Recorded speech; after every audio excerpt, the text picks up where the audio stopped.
Berdasarkan beberapa definisi yang diberikan, apa saja komponen utama yang harus dimiliki oleh pendidikan kewarganegaraan menurut J.J. Chogan dan David Kerr? Jelaskan kesamaan dan perbedaan utama antara kedua definisi tersebut. Menurut J.J. Chogan, komponen utama pendidik kewarganegaraan yang pertama adalah pengetahuan kewarganegaraan, yang kedua keterampilan kewarganegaraan, yang ketiga nilai dan disposisi kewarganegaraan, yang keempat partisipasi kewarganegaraan. Berikutnya menurut David Kerr, komponen utama pendidikan kewarganegaraan yang pertama adalah pengetahuan dan pemahaman, yang kedua keterampilan dan kompetensi, yang ketiga nilai dan sikap, yang keempat partisipasi aktif. Kesamaan dari kedua definisi tersebut adalah keduanya menekankan pengetahuan, keterampilan, nilai, partisipasi dalam pendidikan kewarganegaraan.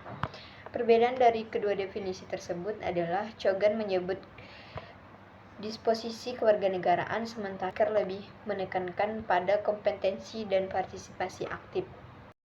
Bagaimana inovasi dalam pembelajaran PPKN dapat diterapkan dalam praktik di kelas? Inovasi dalam pembelajaran pendidikan kewarganegaraan dapat diterapkan dalam praktik di kelas dengan cara yang pertama, penggunaan teknologi, yaitu memanfaatkan multimedia, simulasi, dan platform e-learning untuk membuat pembelajaran lebih interaktif dan menarik.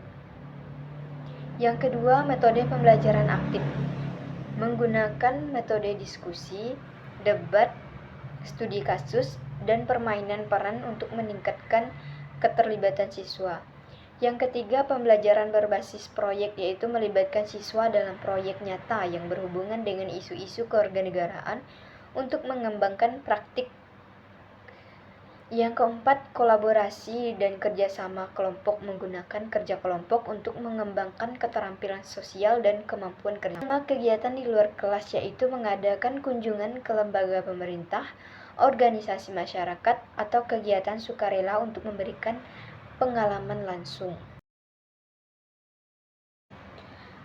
Bandingkan definisi inovasi menurut Joseph Schumpeter dan Roger Ebert. Bagaimana kedua definisi tersebut dapat diterapkan dalam konteks inovasi pembelajaran pendidikan kewarganegaraan? Menurut Joseph Schumpeter, inovasi adalah pengenalan produk, metode, pasar, bahan baku, atau restruksi baru. Menurut Roger Ebert, inovasi adalah ide, praktik, atau objek baru bagi individu atau unit yang mengadopsinya. Penerapan dalam pembelajaran PPKN. Menurut Schumpeter, produk baru, misalnya modul PPKN terbaru. Yang kedua, metode baru, yaitu penggunaan e-learning. Yang ketiga, pasar baru, misalnya menjangkau siswa dari berbagai latar belakang. Yang keempat, bahan baku baru, yaitu sumber belajar internasional. Yang kelima, restruksi, yaitu kurikulum PKN yang partisipasi aktif. Menurut Ebert, ide yaitu metode pembelajaran aktif. Objek baru, yaitu alat bantu pembelajaran inovatif seperti VR.